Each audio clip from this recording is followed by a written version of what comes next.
व्यासपीठावरती सर्व मान्यवर, मंडळाचे सन्माननीय अध्यक्ष किशोरजी चव्हाण, हरिभक्त परायण सुप्रियाताई साठे व सीमाताई पण या मान्यवरांना मी विनंती करतो त्यांनी छत्रपती शिवरायांच्या प्रतिमेचं आपण पूजन करून आजच्या या कार्यक्रमाचा शुभारंभ करावा.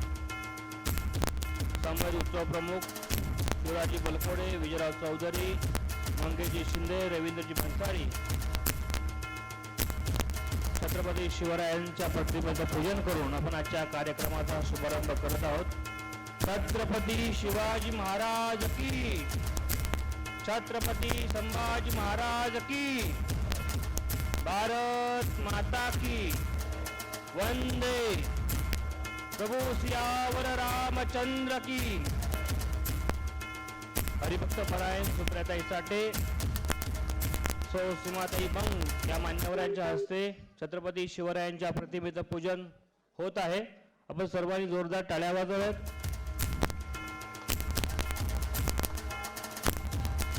जय.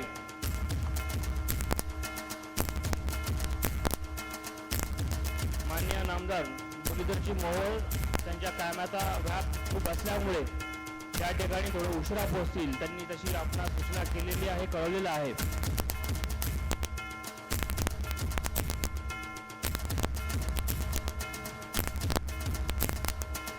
धन्यवाद सर्वांना. विश्व हिंदू परिषद पश्चिम महाराष्ट्र प्रांताच्या मातृशक्ती प्रमुख सौ प्रियाताई रसाळ या ठिकाणी उपस्थित आहेत. त्यांना मी विनंती करतो आपण कृपया व्यासपीठात यावं. रसाळताई, यानंतर आजच्या कार्यक्रमाला सुरुवात करत असताना आपल्या मंडळाचे कार्यकर्ते श्री रवींद्रजी भन्साळी व आपल्या मंडळाचेच कार्यकर्ते सुरेशजी महल्ले यांची कन्या ईशा महल्ले आपणासमोर एक पद्य सादर करतील. मी त्यांना विनंती करतो या ठिकाणी त्यांनी पद्य सादर करावे.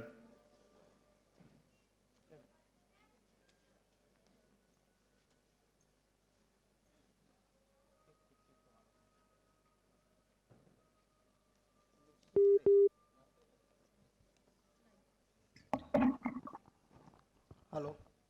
आजचं हे पद्य जे आहे ते आजचं आपल्या कार्यक्रमाचं जे बोध चालू असताना सनई वाजवायला सांगितली, सनई वाजवायला सांगितली आहे. जनसेवा ही ईश्वर भक्ती बोधयातला उमजूया. जनसेवा ही ईश्वर भक्ती बोधयातला उमजूया. विश्वासाने बंधुत्वाचे नाते सर्वा सांगूया. विश्वासाने बंधुत्वाचे नाते सर्वा सांगूया. कालौघात चौभ्या राहिल्या भिंती जाती पातींच्या. अनेक जाती पंथ गटातून जरिया वाटा भेदांच्या. भेद भेदुनी भिंती पाडुनी, भेद भेदुनी भिंती पाडुनी समरसताती आणूया. विश्वासाने बंधुत्वाचे नाते सर्वा सांगूया. विश्वासाने बंधुत्वाचे नाते सर्वा सांगूया. ग्रामवासी वा नगरनिवासी असोत कोणी वनवासी. एक संस्कृती अमरापुली जोडू जीवन धारेशी. कालगतीच्या चक्रावरती, कालगतीच्या चक्रावरती पर्व नव्हे ते कोरूया. विश्वासाने बंधुत्वाचे नाते सर्वा सांगूया. विश्वासाने बंधुत्वाचे नाते सर्वा सांगूया. कुणी न राहो दुबळा येथे मनी असा निर्धार जागवू. कर्तृत्वाच्या विश्वासाने बलशाली हा समाज उभवू. उत्कर्षाची पहाट आणून उत्कर्षाची पहाट आणून प्रकाश किरणे ओभूया विश्वासाने बंधुत्वाचे नाते सर्वा सांगूया विश्वासाने बंधुत्वाचे नाते सर्वा सांगूया जनसेवा ही ईश्वर भक्ती बोधातला उमजूया विश्वासाने बंधुत्वाचे नाते सर्वा सांगूया विश्वासाने बंधुत्वाचे नाते सर्वा सांगूया.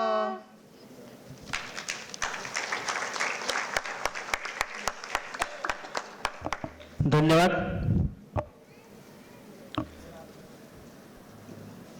यानंतर मंडळाचे अध्यक्ष असे किशोरजी चव्हाण यांना मी विनंती करतो त्यांनी आजच्या या कार्यक्रमाचं प्रास्ताविक करावे. नमस्कार.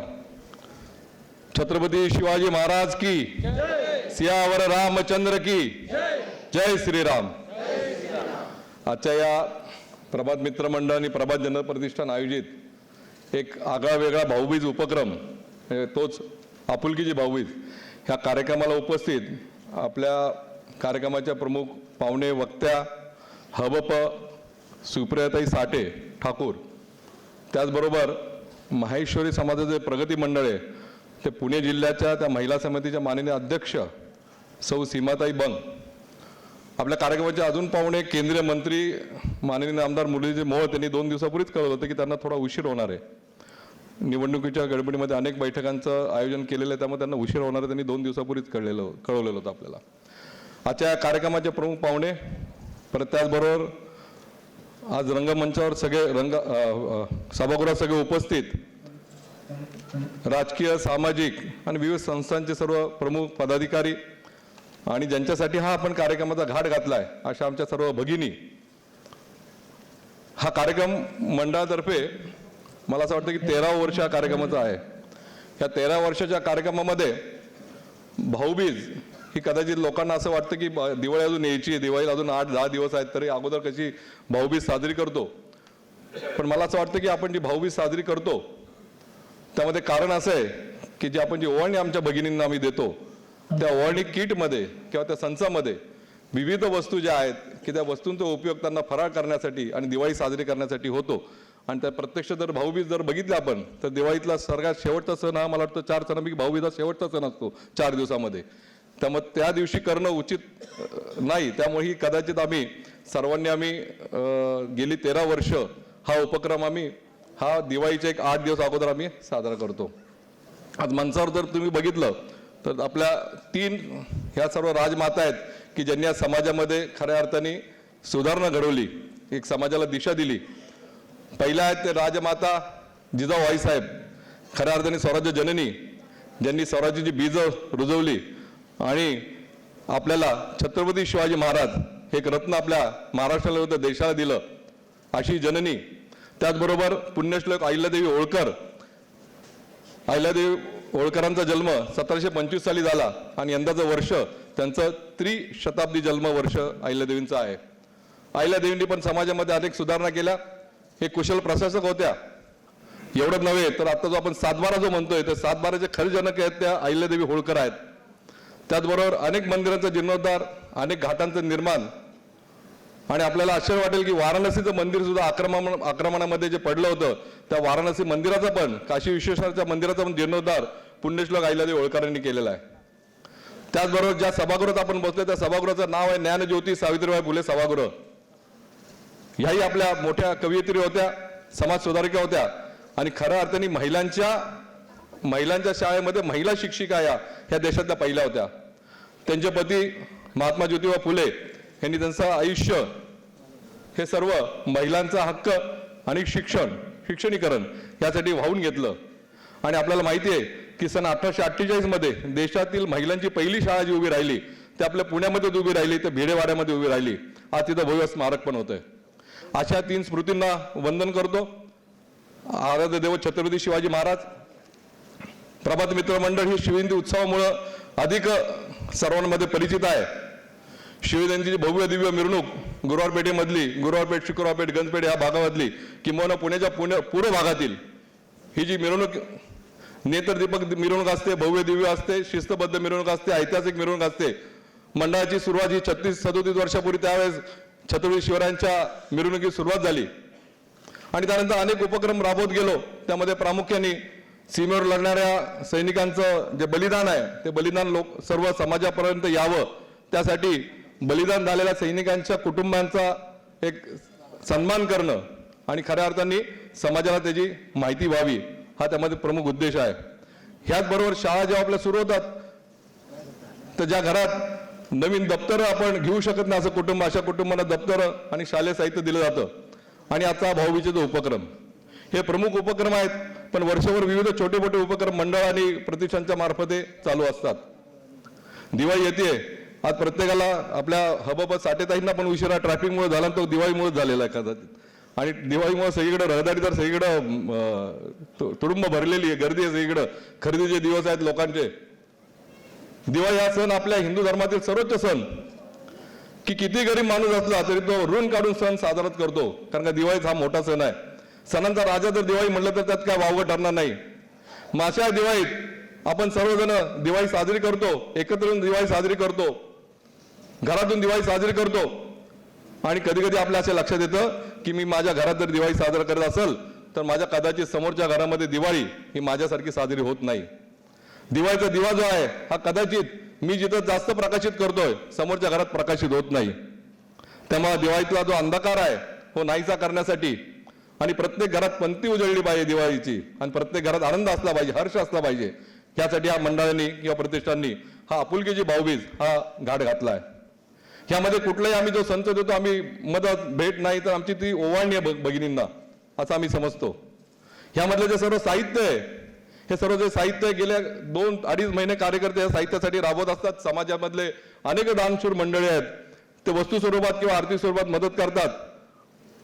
हे जे किट आपण जे बघतोय हे कुठल्याही दुकानातून पॅकिंग करून आणलेलं नाही, हे कार्यकर्त्यांनीच तयार केलेलं किट आहे. आणि गेले 3 महिने कार्यकर्ते राबत असतात केवळ ह्याचसाठी की हा आपला आपुलकीची भाऊबीज एक सुंदर चांगलं संच किंवा किट आपल्या भगिनींना गेलं पाहिजे. त्या किट मधल्या वस्तूंचा उल्लेख करतीलच निलेशजी कांबळे, सूत्रसंचालन जे करतात ते. पण असं बर्गरचं किट असलेलं आम्हाला आनंद वाटतो की समाजामधून आम्हाला हे मिळालेलं आहे सगळं. आणि मी नेहमी सांगतो आम्ही फक्त माध्यम आहोत, समाजाने दिलेलं आम्ही परत समाजाला देतोय. त्यामुळे एक चांगलं माध्यम म्हणून समाज आमच्यावर विश्वास ठेवतो आणि ज्या ज्या लोकांनी आम्हाला या दानशूर व्यक्तींनी या उपक्रमाला मदत करतात त्यांची मी नक्कीच धन्यवाद मानतो. दिवाळीचा सण जर आपण बघितला तर एकत्रित सण आपला साजरा झाला पाहिजे, ती पद्धत आता कुठेतरी लोप पावत चालली आहे. कारण का फ्लॅट संस्कृती असो किंवा पाश्चात्य संस्कृतीचं अनुकरण असो, पूर्वी दिवाळी म्हटलं की कमीत कमी महिनाभर आम्हाला लहानपणी आठवतं, महिनाभर तो एक आनंद असायचा, उत्साह असायचा. पण आता दिवाळी म्हणजे 4 दिवसावरच फक्त दिवाळी साजरी करणं आता प्रचलित झालेली आहे. पण हा आनंद हा समाजाने एकत्र कुठलाही सण असो, परवा दिवशी पण विजयादशमीला पूजनीय मोहनजी भागवत जे राष्ट्रीय स्वयंसेवक संघाचे सरसंघचालक आहेत, त्यांनी एक सुंदर वाक्य 2-3 सांगितली. हा उत्सव सर्वांनी मिळूनच केला पाहिजे, सण हा सर्वांनी मिळूनच केला पाहिजे, सर्व समाजाने मिळून हा हिंदूंचा जो आहे तो हिंदू धर्मातल्या सर्व बंधू भगिनींनी एकत्र येऊन सण साजरा केला पाहिजे, तर त्याला महत्व आहे. आणि त्यामुळे कदाचित आम्ही हा एकत्रित येण्याचा प्रयत्न करतो आणि गेल्या अनेक वर्ष आम्ही या प्रयत्नाला आम्हाला निश्चित एक चांगलं यश मिळालेलं आहे. आज समाजापुढे हिंदू धर्मापुढे अनेक आव्हानं आहेत. आपल्या भाषणामध्ये साठेताई सांगतील, अबाबा साठेताई आपल्याला सांगतीलच. पण प्रामुख्याने 2-3 गोष्टीचा उल्लेख करायला वाटतो. लव जिहादसारखं मोठं संकट आपल्या हिंदू धर्मासमोर उभं आहे. धर्मांतरांचं मोठं प्रमाण आपल्या हिंदू धर्मासमोर उभं आहे. अनेक भागात धर्मांतरण होत आहेत. धर्मांतरण करणाऱ्या विविध संस्था देशामध्ये आज कार्यरत आहेत. वक्फ बोर्ड सारखे विषय आहेत. आणि सर्वात महत्वाचं म्हणजे जातीमध्ये भांडणं हे जाणीवपूर्वक केलेलं जे काम आहे हे सर्वात मोठं भीषण एक संकट आपल्या सर्वांसमोर आहे. आम्ही म्हणतो की हिंदू आम्ही सर्व एक आहोत, आम्हाला कुठली जातपात माहीत नाही. इथं येणाऱ्या ज्या भगिनी आमच्या आहेत आम्ही त्यांना कधी विचारलं नाही की तुमची जात कुठली काय. हिंदू हीच आमचा धर्म, हिंदूच आमची जात. जातपात आम्ही सगळं घरी ठेवायचं, फक्त काही लग्न व्यवस्था किंवा अन्न व्यवस्थेसाठी ती जात वापरायची किंवा तिन्ही वापरू नका. हिंदू म्हणलं की आम्ही सर्व एक झालो पाहिजेत. मी अनेकदा गणेशोत्सवात किंवा अन्य उत्सवात गर्दी बघतो, उत्सवासाठी लोकांनी गर्दी केलीच पाहिजे. पण हीच गर्दी जेव्हा मी विचार करतो की जेव्हा आपल्या धर्मासमोर एखादं संकट येतं तर ही गर्दी तेवढी का उपस्थित राहत नाही, तेवढा समाज एकत्रित का राहत नाही. आज मंदिरात जाणं विसरलेलं आहेत, मंदिरात जाऊन एकत्रित आरती करणं विसरलेले आहेत. आपले हिंदू संस्कार, हिंदू संस्कृती हे रुजवले पाहिजेत नक्की, आणि त्यासाठीच आम्ही हा प्रयत्न करतो. हा फक्त भाऊबीज आणि ओवाळायचं आणि किट द्यायचं नसून आपल्या सर्वांसाठी एक चांगले संस्कार आणि हिंदू संस्कृती ह्याची ओळख झाली पाहिजे, ह्याची माहिती झाली पाहिजे, ह्यासाठी हा सर्व घाट आहे. पर एकदा मी या उपस्थितांचं सर्वांचं स्वागत करतो आणि या संचासाठी ज्यांनी यांनी मदत केली त्यांचे मी आभार मानतो. आणि खऱ्या अर्थाने खरे कष्ट जे आहेत ते आमच्या मंडळाचे सर्व तरुण कार्यकर्ते आहेत. त्या तरुण कार्यकर्त्यांसाठी सर्वांनी एकदा नक्की टाळ्या वाजवाव्यात, कारण का गेले 3 महिने राबवत आहेत. मी मगाशी उल्लेख केला कुठून एक रेडीमेड किट आणलेलं आहे, त्यांनी तयार केलेलं किट आहे. तर त्या सर्वांचं मंडळाचं कौतुक आहे आणि आपण आलात त्या सर्वांचं स्वागत करून मी परत एकदा आपले धन्यवाद मानतो. जय श्रीराम. धन्यवाद किशोरजी. प्रत्यक्ष कार्यक्रमाचं स्वरूप, कार्यक्रमाची तयारी हा विषय मांडत असताना हिंदुत्वाविषयी त्यांच्या मनामध्ये असलेली तळमळ त्यांनी मांडली आहे. आणि हा हिंदुत्वाची त्यांच्या मनामध्ये असलेली तळमळ हे गेले ते युवक असल्यापासून ते प्रत्यक्ष हिंदुत्वाच्या कार्यामध्ये सक्रिय आहेत. आणि पाठीमागच्या 10 ऑगस्ट रोजी विश्व हिंदू परिषद पश्चिम महाराष्ट्र प्रांत मंत्री म्हणून त्यांची नियुक्ती झालेली आहे. आपण सर्वांनी जोरदार टाळ्या वाजवून त्यांना शुभेच्छा देऊयात.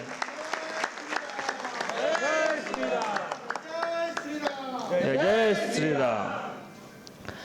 आजच्या कार्यक्रमाचं औचित्य साधून आपल्या भागातील माता भगिनींचं, युवकांचं प्रबोधन व्हावं याकरिता आपण समाजामध्ये जे विचारांचं चिंतन मांडण्यासाठी प्रसिद्ध आहेत, ज्यांच्या विचारांमधून युवकांमध्ये, माता भगिनींमध्ये परिवर्तन शक्य आहे, असेच प्रमुख पाहुणे, प्रमुख वक्ते आपण या ठिकाणी बोलवत असतो. आज या ठिकाणी आपण प्रमुख वक्ते म्हणून हरिभक्तपरायण सुप्रियाताई साठे यांना आमंत्रित केलेलं आहे. त्यांचा परिचय करून देण्यासाठी आशाताई टेकवडे यांना आमंत्रित करतो. ते हरिभक्तपरायण सुप्रियाताई साठे यांचा परिचय करून देतील.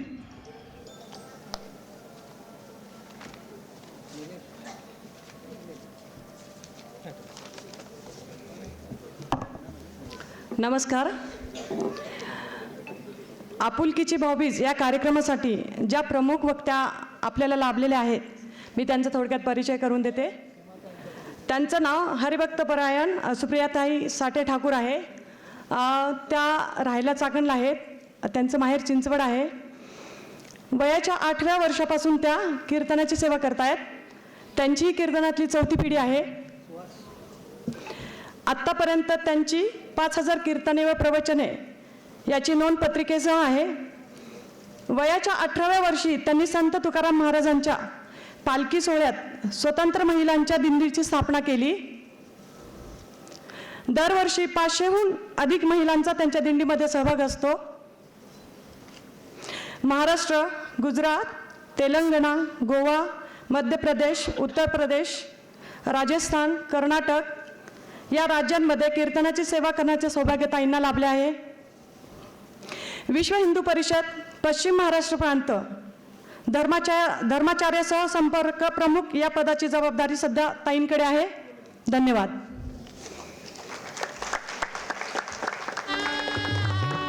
धन्यवाद ताई. मातृशक्तीचा सन्मान मातृशक्तीनेच करावा याकरिता मी आपल्या मंडळाचे महिला आघाडीचे कार्यकर्ते असं सुरेताई गायकवाड व सुवर्णा साळुंखे यांना व्यासपीठावरती बोलवतो. आपण हरिभक्तपरायण सुवर्णाताई साठे यांचा सन्मान करावा. शाल, श्रीफळ, गुलाबपुष्प व संत साहित्यांवर आधारित पुस्तकांचा संच देऊन तो सुरेताई गायकवाड व सुवर्णा साळुंखे हरिभक्तपरायण सुप्रियाताई साठे यांचा सन्मान करतील.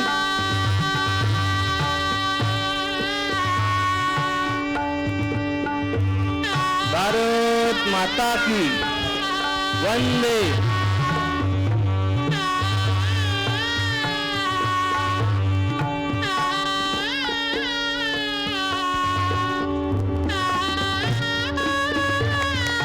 आपण जोरदार टाळ्या वाजवूयात.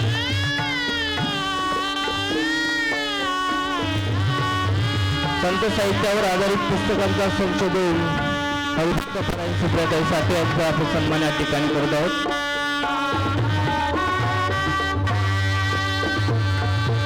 जोरदार टाळ्या वाजव्यात.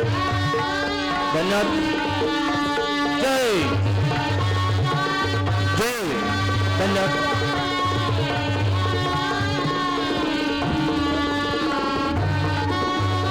मान्य नगरसेवक सम्राटजी थोरात व मान्य नगरसेवक विष्णू हरेला विनंती आहे कृपया व्यासपीठावरती यावं.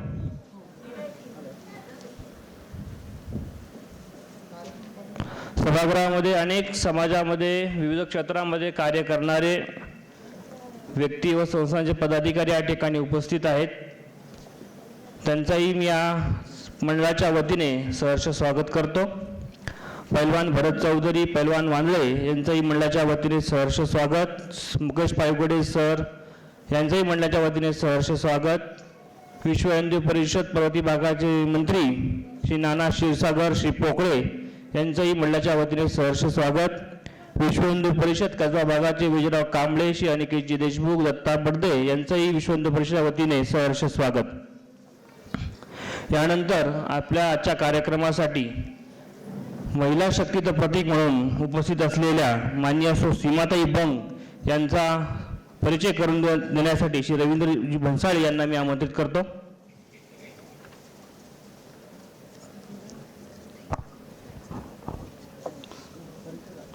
आजच्या या कार्यक्रमाला उपस्थित एक प्रमुख पाहुणे म्हणून सौ सीमा श्रीकृष्ण बंग उपस्थित आहे. त्यांचं मी मंडळाच्या वतीने स्वागत करतो.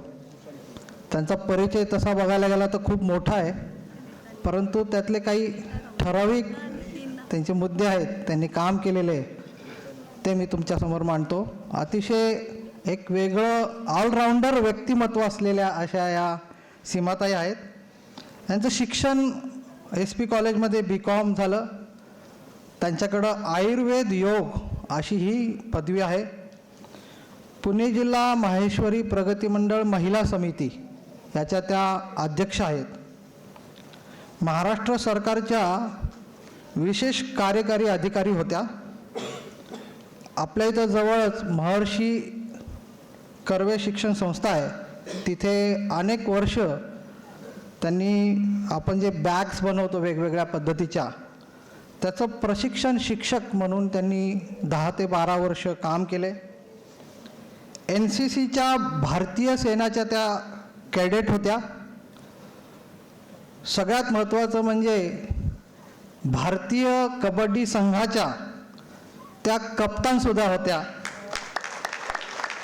1981 आणि 82 साली त्यांनी कप्तानपद त्यांनी भूषवलेले. पुणे महानगरपालिकेकडनं एक विशेष गौरव त्यांचा पुरस्कार त्यांना मिळाला, तो 2011 साली. आणि सलाम तुझा जिद्दीला असा एक पुरस्कार असतो, तो पुरस्कार त्यांना 2019 साली मिळाला. सामाजिक कार्याची अनेक वर्षापासून त्यांची आवड आहे, अजूनही करत आहेत. त्यांच्या संपूर्ण परिवारामध्येच ह्या सारडा फॅमिली म्हणून जी आहे आपल्या पुण्यातली, त्या फॅमिलीतनं आलेल्या त्यांचं ते माहेर आहे. त्यांच्या घरामध्येही सगळेजण सामाजिक काम करतात आणि लग्न झाल्यानंतरसुद्धा गेले अनेक वर्षे ते सामाजिक काम करत आहेत. आणि त्यांनी ठरवलेले की माझं संपूर्ण जीवन हे मी संपूर्ण समाजासाठी काम करणे हे ध्येय ठेवूनच माझं मी जीवन अर्पण करेल, असं त्यांचं उद्दिष्ट आहे. अशा सीमाताई बंग यांचं सहर्ष स्वागत. सीमाताई बंग यांचा सन्मान करण्यासाठी तो उषाताई फुले यांच्या ताई राऊत यांनी व्यासपीठात यावं त्यांना विनंती करतो.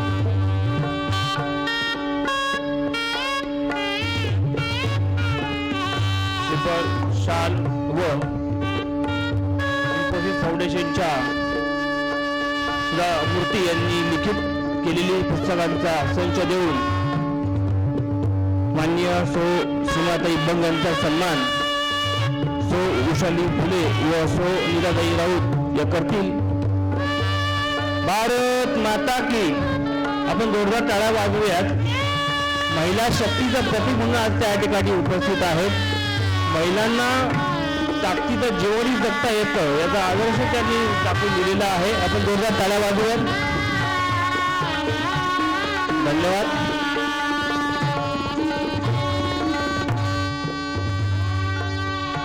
दोन प्रतिष्ठानचे कार्यकर्ते या ठिकाणी उपस्थित आहेत. ते नंतर घेऊयात ना. अण्णा आल्यानंतर यानंतर आपण सर्वजण विचार पुष्प ऐकण्यासाठी उत्सुक आहोत. सर्वप्रथम मी माननीय सौ सीमाताई बंग यांना मी विनंती करतो की त्यांनी या ठिकाणी आपलं मनोगत व्यक्त करावं. सौ सीमाताई बंग.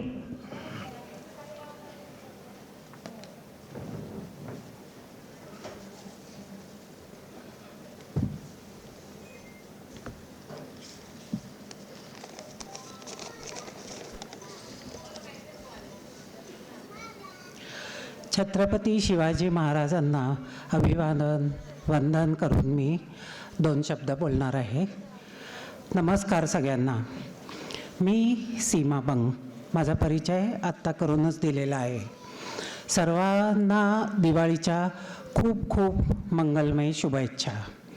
इथे जमलेल्या सर्व भाऊ भगिनींचे मी मनपूर्वक स्वागत अभिनंदन करते. आपुलकीची भाऊबीज. आपुलकीची भाऊबीज ह्यातच किती प्रेम, जिव्हाळा, आपलेपण दिसून येतो ना.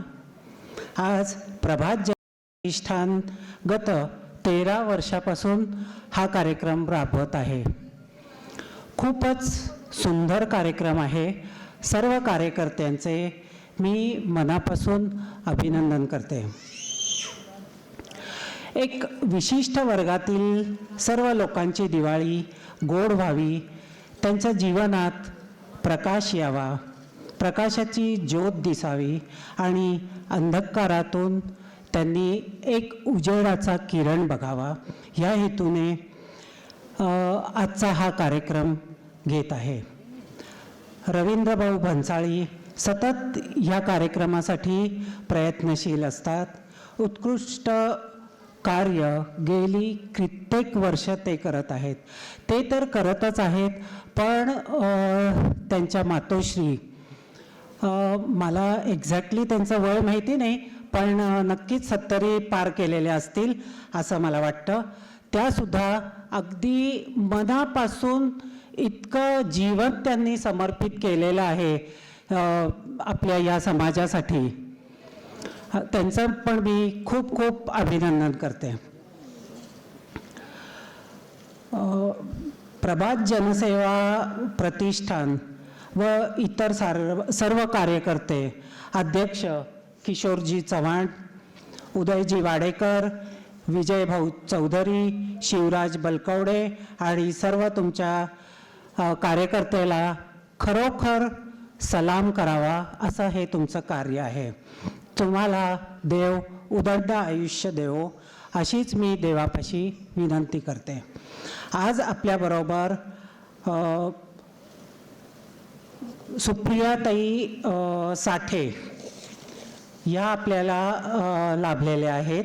सुप्रियाताईंचं विश्व हिंदू परिषद महाराष्ट्र विभागाच्या सुप्रियाताई आज आपल्याबरोबर आहेतच. एक शब्द झेलावा असे त्या बोलतात. त्यांना मी थोडंफार क्वचितच कधीतरी ऐकलेलं आहे, पण जे ऐकलेलं आहे ते खरोखरच खूप तारीफ करावी एवढं कमी आहे. मी जास्त काही बोलणार नाही, कारण सुप्रियाताईंच्या पुढे मी बोलणं म्हणजे सूर्याला दिवा दाखवण्यासारखंच आहे. मला जनसेवा प्रतिष्ठानने इथे ससन्मानपूर्वक बोलवलं आणि 2 शब्द बोलण्याची संधी दिली. त्याबद्दल मी सर्वांचे धन्यवाद करते आणि पुन्हा एकदा सर्वांना दिवाळीच्या हार्दिक हार्दिक शुभेच्छा देते. सर्वांची दिवाळी गोड प्रकाशमयी होवे हीच सदिच्छा व्यक्त करते. आणि थोडं होईना मी आमच्या समाजाचं कार्य करते, तर एकच मी तुमच्याबरोबर शेअर करू इच्छिते की आम्ही वेगवेगळे प्रोजेक्ट राबवत असतो. आर्थिक असो, शैक्षणिक असो. आत्ताच पुण्यात खूप पाऊस पडला, तर जे पूरग्रस्त कुटुंब आहेत त्यांच्यासाठी असे वेगवेगळे आम्ही प्रोजेक्ट राबवत असतो. तर आत्ताच 2 महिन्यापूर्वी आपलं घर म्हणून एक संस्था पुण्यात आहे. अगरवालजी कुटुंब म्हणून खरोखर आय टी क्षेत्रातले CEO म्हणून त्यांनी काम केलेलं आहे. ते सर्व सोडून त्यांनी ही संस्था चालू केली. ही संस्था चालू केली म्हणजे ज्या बायका निराधार बायका आहेत की काही कारणांनी त्यांना घरातनं काढून दिलेलं आहे, नवऱ्याशी पटवत नाही, त्याच्यासाठी काढलेलं आहे. तर अशा बायका ज्या पुणे स्टेशनवर किंवा स्वारगेट बस स्टँडवर किंवा इतर अजून कुठेही रस्त्यात सापडलेल्या अशा बायका मुलींचा ते सांभाळ करतात. त्यांच्याकडे आत्ता 70 मुली बायका मिळून आहेत.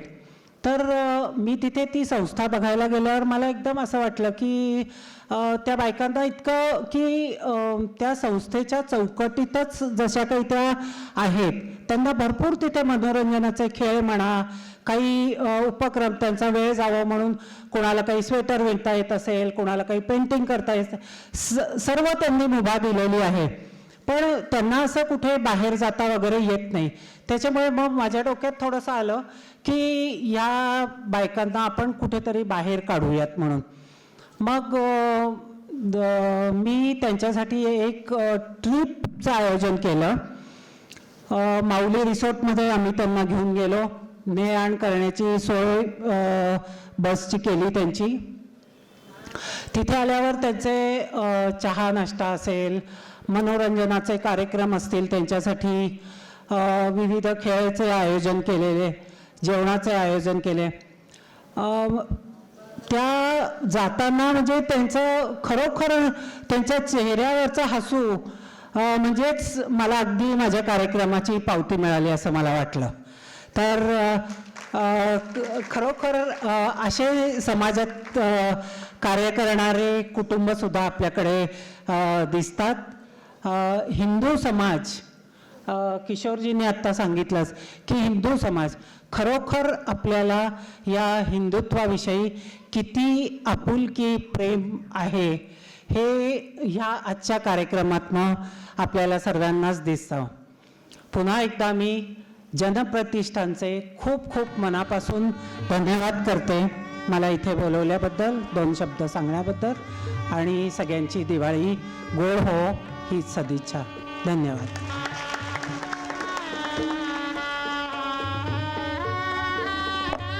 धन्यवाद ताई. आपल्या शुभेच्छा व आपल्या कार्याची प्रेरणा घेऊन आमच्या माता भगिनींची दिवाळी नक्कीच आनंदी होईल, प्रकाशमान होईल. या ठिकाणी व्यासपीठावरती विश्व हिंदू परिषद मातृशक्तीच्या संयोजिका प्रियाताई रसाळ उपस्थित आहे. त्यांचा सन्मान मंगेश शिंदे यांनी करावा अशी मी त्यांना विनंती करतो. गुलाबपुष्प व श्रीफळ देऊन त्यांचा सन्मान करतील.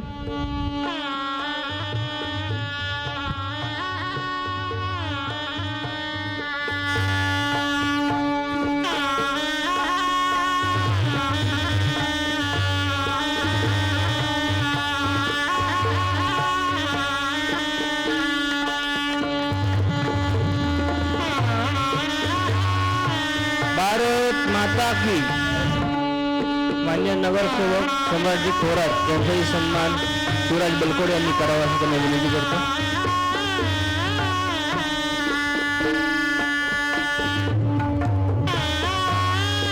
श्रीफळ गुलाब पुष्प देऊन त्यांचा सन्मान ते करतील.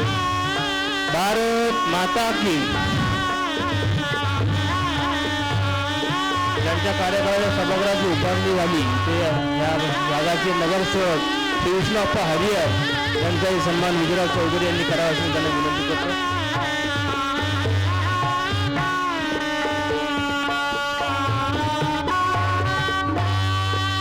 भारत माता की. आपण जोरदार टाळ्या वाजूयात का? धन्यवाद. या ठिकाणी राजेंद्रजी काकडे उपस्थित, त्यांचंही मंडळाच्या वतीने सहर्ष स्वागत. संतांमुळे समाज आहे, संतांमुळे देश आहे. त्यामुळे संतांच्या विचारांनीच आपलं जीवन जगलं पाहिजे. म्हणून संतांचे विचार सर्वत्र समाजामध्ये आपल्या कीर्तनाच्या माध्यमातून पोहोचवणारे हरिभक्त परायण सुप्रियाताई साठे या ठिकाणी उपस्थित आहेत. त्यांना मी विनंती करतो संतांचे विचार आमच्या माता भगिनीपर्यंत आपण पोहोचवावेत ही आपल्यास विनंती. हरिभक्त परायण सुप्रियाताई साठे.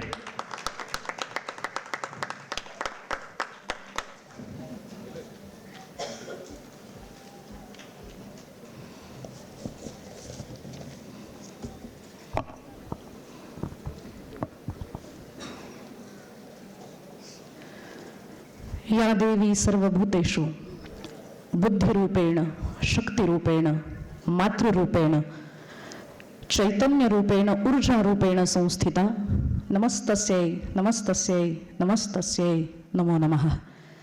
रामकृष्ण हरी. आज आपण सर्व मंडळी महाराष्ट्र सारस्वताला ललांभूत ठरणारं साहित्य ज्या मातीतून निर्माण झालं, त्या साहित्याचे निर्माते ज्या मातीतून निर्माण झाले, ती माती, ती पुण्यवंतांची माती म्हणून जिचा गौरव आजतागायत झालेला आहे, ती माती म्हणजे पुण्याची माती.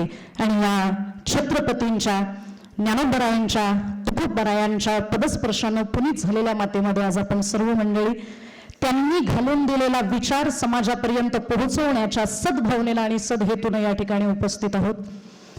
पुण्यामध्ये सर्वश्रुत, सर्व परिचित, सर्वभिज्ञ असणारं प्रभात जनप्रतिष्ठान, जनांची प्रभात उजळवून टाकण्यासाठी जे अखंड अव्याहतपणानं कार्यरत आहे ते प्रतिष्ठान म्हणजे प्रभात जन प्रतिष्ठान.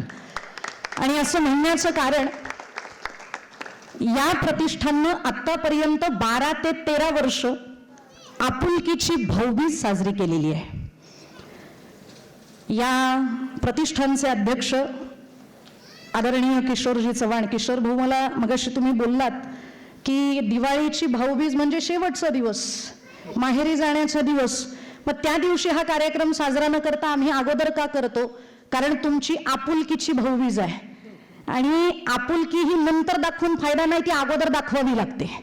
आणि त्यासाठी ही अगोदरची भाऊबीज म्हणून आपुलकीची भाऊबीज आहे. मराठीत असं म्हणतात, वराती मागून गेलेल्या घोड्याला किंमत नसते.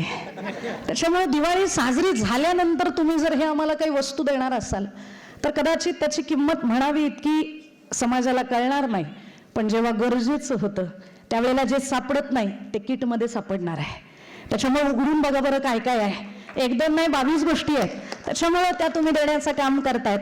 आणि खरं तर आपुलकी ही वस्त्रातनं जाणवते, म्हणून तुम्ही साडी चोळीची भेट सुद्धा आम्हाला दिलेली आहे. आम्हाला म्हणजे मला नाही दिली तरी बाकी सगळ्यांना दिलेली आहे. आणि वस्त्रातनं आपुलकी जाणवते याचं कारण, श्रीकृष्ण परमात्मा ज्या वेळेला सुभद्रा आणि द्रौपदीच्या बरोबर बसलेले होते त्यावेळेला फळं कापून देत होते बहिणींना. पूर्वीच्या काळी बहिणीबद्दल प्रेम असायचं का? कारण हक्क सोडपत्र हा विषय नव्हता. आता कसं झालंय, त्या अडचणीमुळे थोडंसं भाऊ बहिणींमध्ये थोडीशी फारकत निर्माण झाली आहे. फळं कापून देत असताना कृष्ण परमात्म्यांच्या बोटाला सुरी लागली. सुरी लागल्यानंतर सुभद्रा पळत आत गेली, काही चिंदी सापडते का बघण्यासाठी. पण द्रौपदीनं क्षणाचाही विचार न करता आपल्या भरजरी शालूचा पदर फाडला आणि ते वस्त्र कृष्ण भगवंतांच्या बोटाला गुंडाळलं. ती आपुलकीची साडी होती. आणि मग भगवंतानं एवढंच त्यांना दिलं. म्हणून ज्या वेळेला भर सभेमध्ये द्रौपदींचं शिरहरण चालू होतं त्यावेळेला त्या चिंधीमध्ये जेवढे धागे होते तेवढ्या धाग्यांच्या साड्या भर सभेमध्ये द्रौपदीला पुरवल्या. ही आपुलकी आहे. त्याच्यामुळे वस्त्रातनं आपुलकी जाणवते. आणि ती वस्त्रभेट सुद्धा तुम्ही या प्रतिष्ठाननं दिलेली आहे. पहिल्यांदा तर तुमच्या या प्रतिष्ठानचे प्रत्यक्ष अप्रत्यक्ष कार्य करणाऱ्या सर्व कार्यकर्त्यांचे मी ऋण व्यक्त करते. खास करून सचिव उदयजी वाडेकर, उत्सव प्रमुख विजयभाऊ चौधरी, शिवराजभाऊ बलकवडे, सगळ्यांची नावं घेणं शक्य नाही पण ह्या सगळ्यांचे मी ऋण व्यक्त करते. आणि आज या कार्यक्रमाला प्रमुख ज्यांची उपस्थिती आहे, खरं तर व्यासपीठावरचे सगळेच आदरणीय आहेत माझ्यासाठी, पण मी सर्वांपासून अनभिज्ञ आहे, त्याबद्दल मी सगळ्यांची माफी मागते. आपण सर्वजण उपस्थित आहात, आपण सर्वांच्या चरणारविंदावरती कोटी कोटी नमन करते. पण आजच्या कार्यक्रमाला आपल्याला ज्या महिला लाभलेल्या आहेत, ताई लाभलेल्या आहेत, त्या माननीय सौभाग्यवती सीमाताई बंग, ज्या पुणे जिल्हा माहेश्वरी प्रगती मंडळाच्या महिला समितीच्या अध्यक्ष म्हणून काम करतात. ताईसाहेब, तुम्ही बोललात खूप कमी, कारण जी माणसं काम करतात ती बोलतात कमी आणि जी काम कमी करतात त्यांना बोलून आपलं वर्चस्व सिद्ध करावं लागतं. म्हणून मला जास्त वेळ आहे, तुम्हाला कमी वेळ आहे. तुम्ही असं सांगितलं की ताई, तुम्ही काही दिवसापूर्वी काही महिलांना माऊली रिसॉर्टला घेऊन गेलात आणि तिथं त्यांच्या चेहऱ्यावरचा जो आनंद आहे तो बघण्याजोगता होता. असं म्हणतात की घेण्यापेक्षा देण्यात आनंद प्रचंड आहे. आणि आत्ताच काही दिवसापूर्वी आपल्या भारताचं रत्न एक निखळलं. आदरणीय रतनजी टाटा यांचं रत्नांकित पर्व संपलं आपण बघितलं, पण त्यांचा एक आयुष्यातला एक सगळ्यात महत्त्वाचा जो मुद्दा आहे तो मला इथं मांडायचा आहे. रतनजी टाटांना एका पत्रकारानं प्रश्न विचारला होता की आपण प्रचंड श्रीमंत आहात, लाखो कुटुंबांचे आपण आधार आहात, तुम्हाला तुमच्या आयुष्यामधली अशी कोणती गोष्ट जी सगळ्यात सुखावून गेली ते आम्हाला सांगा.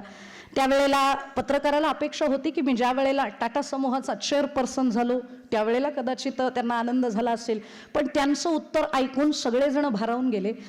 त्यांनी सांगितलं की लोकांना असं वाटत होतं की मी चेअरपर्सन झाल्यानंतर खूप आनंदी असेल, पण तसं नाही आहे, कारण ती खुर्ची काट्यांची खुर्ची आहे, त्याच्यामुळे प्रचंड मला ताण भोगावा लागला, म्हणून त्या खुर्चीवरती बसताना सुद्धा मी सुख अनुभवलं नाही. त्याच्यानंतर अगदी माझ्या आयुष्यात लोकांसाठी काहीतरी करावं म्हणून मी मोठमोठ्याने प्रकल्प उभे केले, त्याच्यामध्ये लाखामध्ये लोकांना गाडी मिळावी म्हणून नॅनो प्रकल्प उभा केला, पण त्याच्यात मी यशस्वी झालो नाही, तिथेही मला सुख लागलं नाही. मी वर्ल्ड टूर केली, सगळं जग फिरावं, कदाचित त्यातनं मला सुख लागेल की काय असं वाटलं, म्हणून मी जगभर फिरलो, जगभर प्रवास केला, पण तरी मला सुख लागलं नाही. पण माझा एक कलिग आहे, माझा एक मित्र आहे, त्यानं मला सांगितलं की आपल्या कंपनीमध्ये काही अपंग आले होते आणि त्यांनी त्यांच्या व्हीलचेअरसाठी मागणी केलेली आहेत 500 जण, पण किमान 100 जणांना जर आपण व्हीलचेअर अवेलेबल करून देऊ शकलो, उपलब्ध करून देऊ शकलो, तर कदाचित आपल्याकडनं एक खारुताईचा वाटा जाईल आणि ते पण आनंदानं आयुष्य जगू शकतील. हे ऐकल्यानंतर रतनजींनी क्षणार्धाचाही विचार न करता त्यांच्या पीएला बोलवून घेतलं आणि 500 व्हीलचेअर 2 तासाच्या आत उपलब्ध केल्या. त्या उपलब्ध केल्यानंतर त्या कलिगला सांगितलं, बाबा रे, तू सांगितल्याप्रमाणे मी 500 व्हीलचेअर खरेदी केलेल्या आहेत, आता ज्यांना ही गरज आहे त्यांच्यापर्यंत नेऊन पोहोचवण्याची व्यवस्था तू करावी. त्यावेळेला त्यांना अशी विनंती केली की माझ्या खातर तुम्ही तुमच्या हस्ते त्यांना जर त्या प्रदान केल्या तर मला थोडासा आनंद होईल. अत्यंत सर्वसाधारण आयुष्य जगलेला माणूस, अगदी जाताना सुद्धा फारसा तामझाम बघितला नाही, सर्वसामान्य माणूस जरी गेला ना तरी सुद्धा 100 जण नाही आले तर लोक म्हणतात काय जगला होतो माणूस. पण ज्यावेळेला रतन टाटा गेले त्यावेळेला फारसा तामझाम नव्हता, फार अशी गर्दी करणारी लोक नव्हती, होती ती गर्दी होती. त्याच्यामुळे ज्या वेळेला त्यांनी सांगितलं की हो मी येतो, मी 1 तासाचा वेळ देतो, आणि मग ज्या वेळेला त्या अपंग मुलांच्या समोर रतनजींनी त्या व्हीलचेअर दिल्या, त्यांचं भाषण होईस्तोपर्यंत सगळेजण शांत होते, पण ज्या वेळेला त्या मुलांपैकी 50 जणांना प्रातिनिधिक स्वरूपात त्याच्यावरती बसवण्यात आलं आणि त्या व्हीलचेअरवरती बसल्यानंतर त्या मुलांचे भाव असे होते जसं एखाद्या फुलापासनं अनपेक्षितपणानं ठरवलेल्या अपेक्षेपेक्षा जास्त मत गोळा झाल्यानंतर फुलपाखराला जितका आनंद होतो ना, तो फुलपाखरासारखा आनंद त्या मुलांच्या अपंगांच्या चेहऱ्यावरती ओसंडून वाहत होता. आणि ते सुख जे मला सुखावून गेलं ना, त्याच्या इतका सुखी मी आतापर्यंत कधी झालो नाही. त्याच्यामुळे घेण्यापेक्षा देण्यात अधिक सुख आहे, आणि हे प्रभात जन प्रतिष्ठानला कळलं, म्हणून त्यांनी देण्यावरती भर दिलेला आहे आणि आपण सर्वांना या ठिकाणी बोलवलेलं आहे. इथं आल्यानंतर 3 अशा मातांचे फोटो आपल्याला बघायला मिळत आहेत, प्रतिमा आपल्याला बघायला मिळत आहेत, की हे जे संस्कार आहेत हे संस्कार या मातांकडनं समाजात झिरपत आलेले आहेत. सगळ्यात पहिला आपण ती प्रतिमा पाहिली तर स्वराज्य जननी राजमाता जिजाऊ आईसाहेब.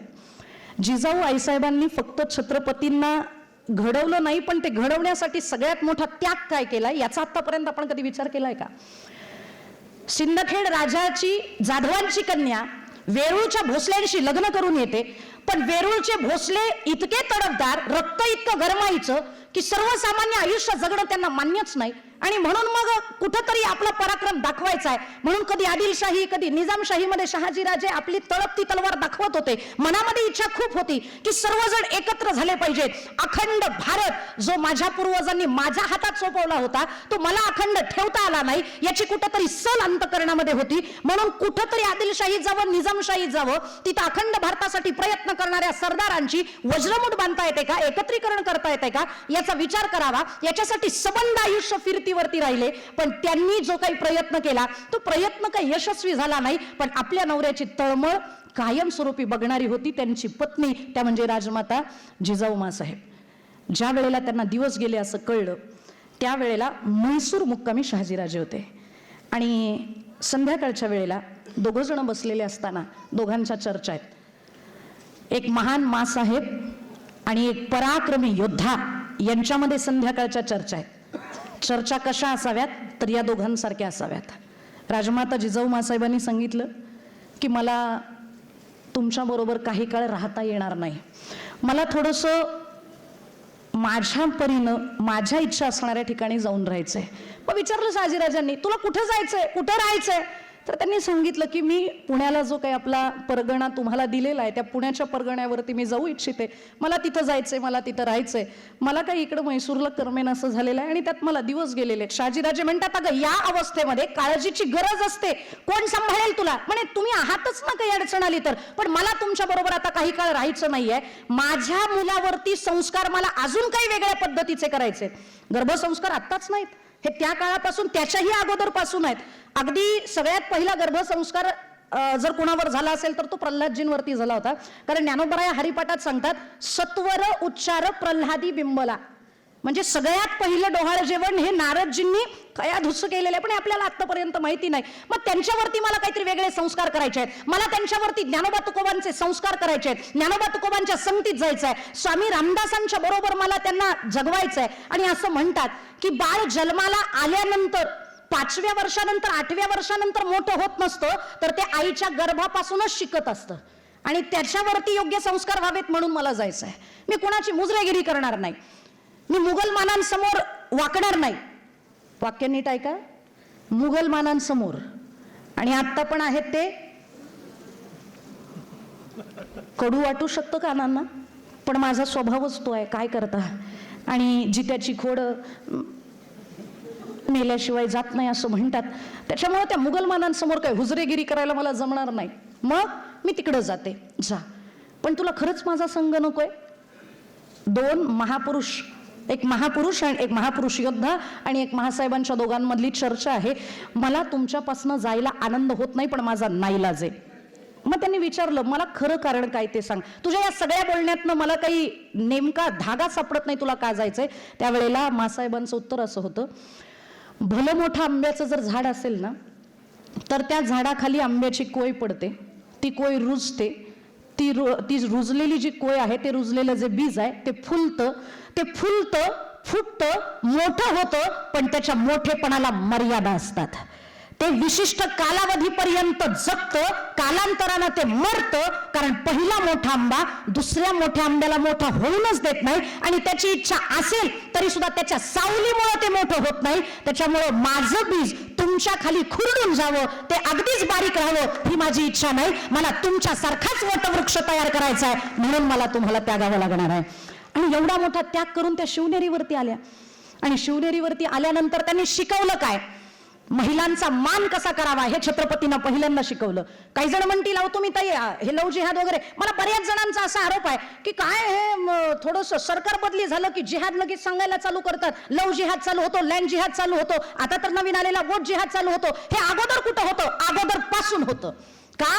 कारण हे आम्ही सांगत नाहीत, समर्थ रामदास स्वामींनी सांगून ठेवलेलं आहे. अरे किती ब्राह्मणीनी गुजरीनी भ्रष्टविल्या, किती एक त्या शामुखी फाकविल्या, किती एक देशांतरी त्या विकिल्या, किती सुंदर हाल होवनी मेल्या. ही वास्तविकता महाराष्ट्राची समर्थ रामदासांनी आम्हाला सांगितलेली आहे. आणि तुम्ही आम्हाला म्हणता लव जिहाद आत्ताच आहे?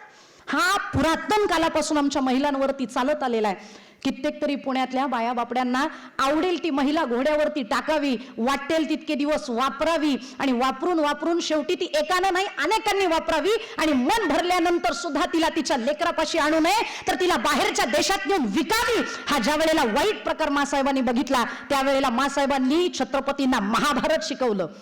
कारण महाभारतामध्ये एका स्त्रीच्या अपमानामुळे काय होऊ शकतं हे सांगण्यात आलेलं आहे. एक स्त्री काय करू शकते हे सांगण्यात आलेलं आहे. त्याच्यामुळे महाभारत शिकवलं. आणि पुरुष असावा कसा? तर तो प्रभू श्रीरामांसारखा असावा, एकनिष्ठ असावा, एक वचनी, एक पत्नी, एक बाणी असावा, म्हणून रामायण शिकवलं. या दोन्ही गोष्टींचा अभ्यास आत्ताच्या पिढीला हे शिकवणं काळाची गरज आहे. पण आत्ताच्या पिढीला कॉन्व्हेंट शिवाय पर्याय नाही असं म्हणतात. कदाचित माझे ज्ञानोबा चुकीचे आहेत की काय असं कधी कधी वाटायला लागतं. लोकांचा मराठीकडे बघण्याचा दृष्टिकोन पाहिला की असं वाटतं. माझे ज्ञानोबराय म्हणतात, अरे माझ्या मराठीचा बोलू कौतुके, अमृता तेही पैजा जिंके, ऐसी अक्षरे रसिके मेळविन. ऐका रसाळपणाची या लोभा, की श्रवणीची होती जिव्हा, बोले इंद्रिया लागे कळंबा एकमेका. ही भाषा आहे मराठी. अमृताबरोबर जर पैंज लावली ना तर अमृतानं सुद्धा अगदी सरळ सुस्पष्ट आपली हार मान्य करावी, अशी ही मराठी भाषा आहे. पण त्या मराठी भाषेकडे आपण बघत नाही. इंग्रजी शिकवलं पाहिजे, काळाची गरज आहे, पण त्याचबरोबर मुलांना मराठी शिकवलं पाहिजे. मराठी आपली मातृभाषा आहे, ती आपण आपल्या मुलांना शिकवली पाहिजे. कारण आतापर्यंत जे काही साहित्य निर्माण झालेलं आहे ते साहित्य आपल्या मुलांना कळलं पाहिजे. माझा आवाज मोठा नाही ना होते? नाही, एक बाळ असं कानावर हात मारून घेते, किती जोरात ओरडते. मला वाटलं काय माझ्यासाठी मारतंय की काय, म्हणून म्हटलं थोडी मागून बोलू का. काय 26 वर्ष झालं हे करते, त्याच्यामुळे जरा लक्ष पडतं. आमच्या कीर्तनात फक्त फोकस आमच्या तोंडाकडे नसतात, ही अडचण आहे. पण मला दिसत आहेत बऱ्यापैकी. काय आहे, आपण आपल्या मुलांना सुसंस्कारित बनवणं ही काळाची गरज आहे. आपल्या मुलांना संस्कार दुसरं तिसरं कोणी देणार नाही, तर एक मातृशक्तीच प्रचंड ताकदीची पिढी निर्माण करू शकते. आपण सर्वसामान्य नाहीत. आत्ताच नवरात्र आपण साजरी केली. नवरात्रामध्ये आईचं वर्णन करताना असं म्हणलं जातं, ओम जयंती महाकाली भद्रकाली कपालिनी दुर्गा क्षमा शिवा धात्री स्वाहा स्वधा नमोस्तुते. तिला जयंती म्हणलेला आहे, एक जन्म देणारी म्हणलेला आहे, तिला महाकाली म्हणलेला आहे. चुकलेल्याचा अगदी त्यांचा निपात करण्याची सुद्धा क्षमता जिच्यात आहे ना, ती महाकाली आहे. अशुभाचं अभद्राचं नाश करण्याचं सामर्थ्य जिच्यात आहे, तिला भद्रकाली म्हणलेलं आहे. आणि अशा दुर्गा स्वरूपिणी आपण आहोत. मग आपल्यामध्ये असणाऱ्या गोष्टी, आणि पूर्वीपासून फक्त एकमेव हिंदू धर्म असा आहे की या हिंदू धर्मामध्ये महिलांना सर्वोच्च आणि परमोच्च स्थान दिलेलं आहे. तुम्ही बघा, केंद्रीय मंत्रिमंडळात सुद्धा सगळी महत्वाची पदं महिलांकडे आहेत. केंद्रीय म्हणजे आपलं नाही, एकदम वरचं. पूर्वीपासून बघा ना, आता जर कोणी एखादा पैशावरती फार उड्या मारत असेल, अरे प्रचंड पैसा आहे माझ्याकडे, अरे हो बाबा असेल तुझ्याकडे पैसा, पण तुला पैसा पुरवणारी कोण आहे, तर ती लक्ष्मी माता आहे, आणि ती एक स्त्री आहे. काही लोक बुद्धिजीवी आहेत, प्रचंड ज्ञान आहे आमच्याकडे, पण ते तुला ज्ञान पुरवणारी ती सुद्धा एक सरस्वती माता आहे, आणि ती सुद्धा एक स्त्रीच आहे. काही लोक ताकदीच्या जोरावरती उड्या मारतात, अरे प्रचंड ताकद आहे माझ्याकडे, प्रचंड शक्ती आहे माझ्याकडे, अख्खा पुणे जिल्हा माझ्या पार अगदी चरणाला लावू शकतो, एवढी क्षमता आहे माझी. पण हे सगळं देणारी, तुला ताकद पुरवणारी, तुला शक्ती पुरवणारी, तुला ऊर्जा पुरवणारी, तुला चैतन्य पुरवणारी कोण आहे? आपण ज्यांची आतापर्यंत वाट बघत होतो, आतुरतेनं वाट बघत होतो, ते आपल्या पुणे जिल्ह्याचं भूषण, पुण्यभूषण, केंद्रीय सहकार आणि नागरी उड्डाण मंत्री भारत सरकार माननीय नामदार मुरलीधर अण्णा मोहोळ यांचं या ठिकाणी आगमन झालेलं आहे. एकदा जोरदार टाळ्या होऊन जाऊ द्या अण्णांसाठी.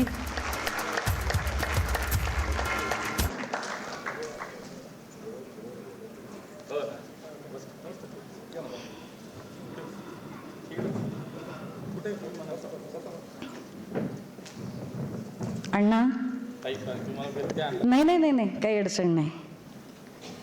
इथून पुढं मुरलीधर अण्णा याच्यामध्ये मावळा मोहोळ असं करायला पाहिजे, कारण पुण्यभूमीचे मावळे आहेत ते, जे पुणे काय हे सांगण्याचा प्रयत्न करतात दिल्लीला जाऊन. इतके वर्ष जे कुणाला जमलं नाही ते अण्णांनी क्षणार्धात करून दाखवलं. अण्णांचं या ठिकाणी आगमन झालेलं आहे, पण माझी वेळ कमी नाही ना होणार? नाही, तसं संपलेलाच. एक 10 अजून मिनिटं मला बोलायचे. माझे फक्त महत्वाचे मुद्दे आहेत ते मी मांडते आणि संपवते. महत्वाची पदं सांगत होते मी. अण्णा, तुमच्याकडे सहकार आणि नागरी उड्डाण आहे, तसं वरचं जे देवतांचं मंत्रिमंडळ आहे ते सांगत होते मी. कारण पैसा पुरवणारी लक्ष्मी ती एक महिला आहे, बुद्धी पुरवणारी सरस्वती मा ती एक महिला आहे, आणि शक्ती पुरवणारी शक्तिदात्री असणारी ती पण दुर्गा आहे, जगज्जननी आहे, जगदंबा आहे, भवानी आहे, ती सुद्धा एक महिला आहे. मग पूर्वी पुरुषांनी काय ठरवलं? सगळी महत्वाची पदं महिलांकडे. वेताळ, मसोबा, भैरोबा यात्रा जत्रा करू आणि फक्त तुम्हाला शक्ती देण्याचं काम करू. सगळी महत्वाची पदं आपल्याकडे आहेत, फक्त आपल्यात न्यूनगंड आहे. मी करू शकते, कॅन आय. फक्त इथून पुढे हे उलट करायचंय. कॅन आय असं नाही म्हणायचं, I can and I will असं म्हणल्यानंतर तुम्ही काही करू शकता. थोडंसं सुधारून एक सुविचार सांगते. Nothing impossible in the world for the women's. महिलांसाठी या जगामध्ये अशक्य असं काहीच नाही आहे. आपण ठरवलं ना की आपण काही करू शकतो, फक्त त्यासाठी करण्याची इच्छा पाहिजे, करण्याची जिद्द पाहिजे. आणि अशीच जिद्द घेऊन आपल्यासमोर उभ्या राहिलेल्या पुण्यश्लोक अहिल्यादेवी होळकर आहेत. अहिल्यादेवी होळकर कोणाला माहिती नाहीत. अहिल्याबाईंना जर आपण पाहिलं, आतापर्यंत देवींना आपण ज्या स्वरूपात पाहिलंय ते स्वरूप म्हणजे सगळ्यात मोठ्या शासनकर्त्या अहिल्याबाई आहेत. पण शासन करत असताना ते शासन मी कुणाच्या आधाराने करते, तर मी शिवशंभूंचा आदेश घेतल्याशिवाय कुठलंच काम करत नाही, म्हणून कायम हातामध्ये पिंड घेऊन शासन करणाऱ्या त्या अहिल्याबाई होळकर आहेत. राजसत्ता ही धर्मसत्तेच्या अधीन असली पाहिजे हे सांगणाऱ्या पहिल्या शासक ते म्हणजे अहिल्याबाई होळकर आहेत. आणि हे शासन छत्रपतींनी केलं. छत्रपतींकडे काय नव्हतं, शक्ती होती, युक्ती होती, पण त्यांना सुद्धा हे माहिती होतं जर आपल्याला स्वराज्याचं स्वप्न साकार करायचं असेल ना, तर नुसती शक्ती आणि युक्ती असून जमणार नाही, तर त्याला भक्तीची जोड द्यावीच लागणार आहे. म्हणून एवढे मोठे छत्रपती तुकोबांच्या कीर्तनात जाऊन बसतात, एवढे मोठे छत्रपती रामदास स्वामींच्या आश्रमात जाऊन, मठात जाऊन त्यांच्याकडनं अडीअडचणीला योग्य ते मार्गदर्शन घेतात. त्याच्यामुळं भक्तीची गरज ही धर्मसत्तेलाच नाही तर राजसत्तेला पण आहे. वेळ प्रसंगी कान पिचक्या सुद्धा त्यांना देण्याची ताकद ही साधू संतांमध्ये असली पाहिजे. पण साधू संतांचं ऐकणारी माणसं तिथं पाहिजेत हो, साधूंना ठेचून मारणारी माणसं नको आहेत. आणि दुर्दैव आहे महाराष्ट्रात ही घटना घडली. पालघर सगळ्यांना माहिती आहे. पूर्वीच्या काळी भगवं वस्त्र बघितलं ना की बाई डोक्यावरनं पदर घ्यायची आणि आतमधनं सूप भरून धान्य आणायची, त्या महात्म्याच्या जोळीत टाकायची आणि आशीर्वाद जो मिळायचा ना त्याच्यामुळे तिच्या आयुष्यामध्ये प्रचंड समाधान असायचं. माझ्या संसाराला एका महात्म्याचा आशीर्वाद आहे. पण दुर्दैवानं आपल्या सध्या घडीला अशी अवस्था झाली आहे की कानफाटे साधू बघितले, भगव्या वस्त्रातले साधू बघितले की लोक म्हणतात, ए बाबा दार बंद करा. हे साधूच आहेत का? जाणून बुजून भगव्या वस्त्राबद्दल प्रचंड नकारात्मकता पसरवल्या गेली. आमच्या साधू संतांचा मान काढून घेतला आणि आता तर आमच्या संतांना सुफी संत म्हणायला लागले. लांब कशाला? तुकोबांना. तुकोबा हे सुफी संत आहेत असं म्हणतात. अरे म्हणणाऱ्यांच्या कंठाळात वाजवा, आणि कंठाळात वाजवण्याची संस्कृती आमची आहे. कारण तुकोबा आम्हाला सांगतात, नाहीतरी देऊ कासेची लंगोटी, नाही तर नाठाळाचे माथी हाणू काठी. नाठाळाच्या डोक्यात काठी सुद्धा मारणं वेळ प्रसंगाला हे गरजेचं आहे. ही काळाची गरज आहे, ते आपण शिकलं पाहिजे. आणि ते फक्त पुरुषांनीच नाही, काठी मारण्याचं काम तुमचं नाही, वेळ प्रसंगाला आपल्याला पण ते जमलं पाहिजे. आपण सुरक्षित आहोत का? आहोत सुरक्षित? आणि जर सुरक्षित आहोत तर श्रद्धा वालकर का 35 तुकडे तिचे झाले? का यशस्वी शिंदे? तिचं तर मरण इतकं भयानक आहे. काही गोष्टी जाणून बुजून दाखवल्या नाहीत कारण ते इतकं भयावह होतं. सांगू का? जर तुमच्या सगळ्यांची तुम्ही म्हणत असाल सांगा, तर सांगते किती वाईट पद्धतीनं तिला मारलेलं आहे. सांगू का? यशस्वी शिंदे अत्यंत गोजीरवाणी मुलगी, हिंदू धर्मीय मुलगी, आणि त्या हिंदू धर्मीय मुलीला एक मुलगा प्रेमाचं आमिष दाखवतो. तिला कालांतरानं कळतं की याच्या अगोदर याच्या आयुष्यात बऱ्याच जणी येऊन गेलेल्या आहेत, हा मुलगा माझ्यासाठी योग्य नाही, म्हणून ती मुलगी त्याला नाकारते. मला नकार दिला म्हणून तो नाही ते करेल अशी धमकी तिला देतो. ती हा सगळा प्रकार घरच्यांना सांगते. घरचे त्याच्या विरोधात पोलीस स्टेशनमध्ये कंप्लेंट करतात. काही दिवस तो मुलगा आत राहतो आणि बाहेर निघाल्यानंतर त्या मुलीला, मला तुझी माफी मागायची आहे, भेटायला येशील का? तिला वाटतं की कदाचित खरंच माफी मागायची असेल याला, पण ही जात सुधारणारीच नाही हे तिला माहिती नाही, म्हणून त्याला भेटायला गेली. जे झालं ते गंगेला वाहिलं. इथून पुढे कुणाला त्रास देऊ नको हे सांगण्यासाठी गेलेली मुलगी. पण तू माझा घात केलास, तू माझ्या बरोबर पळून आली नाहीस, तू माझ्याशी लग्न केली नाहीस, म्हणून तिला हलाल करून मारलंय. हलाल. हलाल कशाला म्हणतात माहितीये? एखाद्या जीवाचा जीव तोपर्यंत घ्यायचा नाही जोपर्यंत त्याच्या शरीरातलं सगळं रक्त संपत नाही. म्हणून पहिल्यांदा घशाची शीर कापली जाते आणि घरातली माय आणि आपल्या गोठ्यातली गाय अशाच पद्धतीने मारतात ती लोक. पण आपल्याला कळत नाही, हे सगळ्यात मोठं दुर्दैव आहे. तिला हलाल केलं तरी तिचा जीव जाईना. मग शेवटी त्यानं विचार केला की जे शरीर मला मिळालं नाही भोगायला ते आत्ता तरी का ठेवू, म्हणून त्यानं चाकून तिचे स्तन कापले. नंतर त्यानं तिच्या मांडीवरती घाव केले, तिच्या गुप्तांगावरती घाव केले, आणि हे सगळं झाल्यानंतर तिला अशा ठिकाणी नेऊन टाकलं की जिथं कोल्हे रोज फिरतात. का? तर त्या कोल्ह्यांनी हिचे रोज लचके तोडले पाहिजेत, म्हणून अशा निर्जन स्थळी नेलं. आणि विशेषतः पोलिसांनी ज्या वेळेला चर्चा केली त्याच्याशी, त्यावेळेला त्यानं सांगितलं की तिला कोल्ह्यांनी रोज खातायत की नाही हे बघायला मी रोज जायचो, ते बघून मला आनंद व्हायचा. अरे या असुरांच्या जाती आपल्यामध्ये आहेत, आपल्याला फसवण्यासाठी आहेत, मग यांच्याबरोबर आपण सुरक्षित आहोत का? म्हणून अण्णा माझी एक विनंती आहे, सरकारला सांगा की आपला जो शीख समाज आहे त्यांना गुप्ती बाळगण्याची परवानगी आहे, तशी एखादी गुप्ती आमच्या माता भगिनींकडे पण असू द्या. कारण आमच्याकडे जर वाईट नजरेनं कोणी बघितलं ना तर त्याला जागेवरती मारता आलं पाहिजे. आणि गरजेचं आहे, आणि म्हणून छत्रपती माघारी येणार नाहीत, पण छत्रपतींचा विचार मात्र परत येऊ शकतो. म्हणून छत्रपतींना खरंच विनंती करायची आहे, अंधार होत चाललाय, आता दिवा पाहिजे. अंधार होत चाललाय, आता दिवा पाहिजे. या देशाला जिजाऊचा शिवाच पाहिजे, शिवाच पाहिजे, तरच आपण म्हणू तसं होणार आहे. आणि म्हणून धर्मसत्ता ही हेच काम करते, जागरणाचं काम करते. राजसत्तेला एखादी गोष्ट चुकत असेल, बाबा असं करा तसं करा, पण अधिष्ठान संतांचं मानणारी राजसत्ता आपल्याला आणायची आहे, हे कर्तव्य आपलं आहे. आत्तामध्ये प्रयत्न खूप झाले, चांगला राज्यकर्ता, चांगला शासक गादीवरती बसावा, पण तो गादीवरती बसताना इवल्या तिवल्या लोकांबरोबर बसू नये, तर किमान 400 तरी किमान त्यांना अपेक्षित होते. आणि यासाठी मोदीजी आत्मविश्वासानं सांगत होते, अबकी बार केलं. आपण काय झालं, एका ब्राह्मण काकांनी गावातल्या लोकांना सांगितलं आपल्याला यज्ञ करायचा आहे, आणि त्या ब्राह्मण काकांवरती लोकांचा इतका विश्वास होता, इतकी श्रद्धा होती की ब्राह्मण काका म्हणतील ते करायचं असं गावानं ठरवलं होतं. त्यांनी सांगितलं की आपल्याला प्रति क्षीरसमुद्र करायचं आहे, म्हणून तळ्याचं पाणी पांढरं झालं पाहिजे, याच्यासाठी तुमच्या घरातल्या गाईचा एक एक तांब्या आणून त्या तलावामध्ये टाकायचा आहे. हे ऐकलं सगळ्यांनी, श्रद्धा होती, पण त्यांना असं वाटलं माझ्या एका तांब्यानं काय होणार आहे, बाकीचे जातीलच ना, असं म्हणून सगळ्यांनी एकमेकांवरती ढकललं. आणि दुर्दैवानं त्या गावातला एकही तांब्या त्या पाण्यात पडला नाही, पाणी पाण्यासारखंच राहिलं. त्यांना क्षीरसमुद्र प्रतिक्षीर समुद्र बनवता आला नाही. मी हे का सांगितलं, त्याचं कारण आहे, एका व्यक्तीवरती विश्वास होता, सगळेजण त्यांचं ऐकत होते, पण त्याच्यातला प्रत्येक जण असंच म्हणत होता माझ्या एकट्यामुळं काय होणार आहे, एवढे सगळेजण त्यांचं ऐकतात, सगळेजण बाहेर पडतील, मतदान करतील, पण आपण त्या सुट्ट्या म्हणून साजऱ्या केल्या, मतदान केलं नाही म्हणून 4 सोपार आपल्याला जाता आलं नाही. आपण सुट्ट्या साजऱ्या करतो, आपण एका योग्य शासकाला त्या राजगादीवरती बसवू शकलो नाही. बरं, जरी बसले तरी ते मताधिक्यानं आपण बसवू शकलो नाही. याचा कुठंतरी आपण इथून पुढे तरी विचार करावा. झाले गेले पाहू नका, त्याला जामीन आहे तुका, पण आता तरी पुढे हाची उपदेश नका करू नाश आयुष्याचा. इथून पुढे तरी उत्तिष्ठत, जाग्रत आणि प्राप्यवरांनी बोधत. उठा, जागे व्हा, चालत असाल तर पळायला लागा, पळत असाल तर घौडदौड करा, आणि तुमचं इच्छित अपेक्षित असणारं जे तुमचं ध्येय आहे, साध्य आहे, ते गाठल्याशिवाय थांबू नका. कारण आतापर्यंत झालेले जे अत्याचार आहेत, अन्याय आहेत, ते कुठंतरी थांबले पाहिजेत, कुठंतरी संपले पाहिजेत. आणि योग्य शासन, आपल्या भारताला असं म्हणायचे की सोन्याचा धूर भारतातनं निघतो, तोच धूर पुन्हा एकदा जर बघायचा असेल तर त्यासाठी योग्य शासक निवडणं गरजेचं आहे. भागवतात अशी कथा येते की ज्या वेळेला सुदामजी कृष्णाला भेटायला गेले, त्यावेळेला अख्खी द्वारका सोन्याची होती. द्वारका अख्खी सोन्याची होती.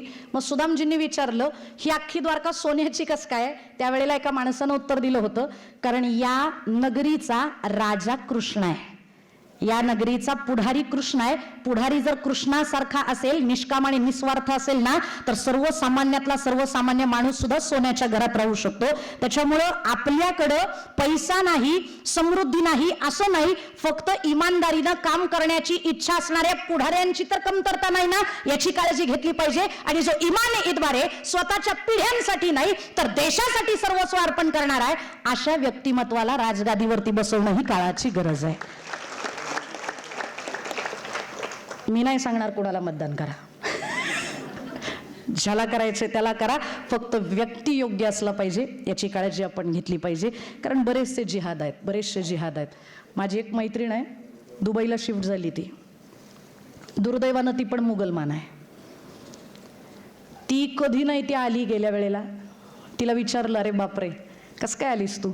तिने सांगितलं मतदान करायला आले. म्हणलं अगं डोक्यावरती पडलीस की काय, मतदान करायला दुबईवरनं कुठे येतात का?